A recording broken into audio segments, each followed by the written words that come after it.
खालील शब्दाचे अनेकवचनी रूप कोणते? युत्या नाही होणार, युती होणार, युत्या नाही होणार मित्रांनो. म्हणून पर्याय क्रमांक 2 युती.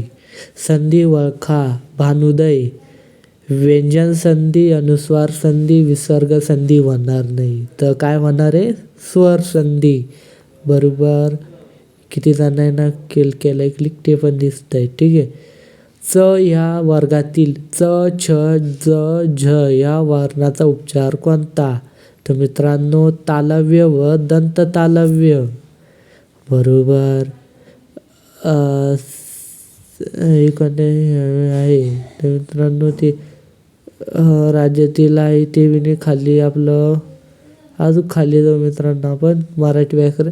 डोळ्यात अंजन घालणे म्हणजे डोळ्यात काजळ घालणे नाही होणार, डोळ्यात खुपात होणे नाही होणार, डोळे रागाने मोठे करून पाहणे नाही होणार, चूक लक्षात आणून देणे म्हणजे डोळ्यात अंजन घालणे म्हणजे चूक लक्षात आणून देणे.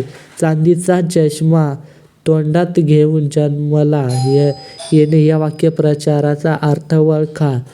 मित्रांनो चांदीचा विटेचा चष्मा बनविणे, चांदीच्या विटेचे चष्मे बनविणे हे निवडणार.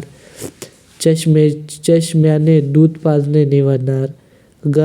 गर्भ श्रीमंत असणे हे होणार मित्रांनो. बरोबर. खालील वाक्यातील कर्म ओळखा. शेजारच्या विद्याकाकूच्या मुलाने मला पुस्तक दिले. देणारे मुलांनी काय दिले? पुस्तक. म्हणून याच्यात काय होतं? कर्म पुस्तक आहे. ते कर्म ओळखीला. धन्यवाद. Like, share, subscribe.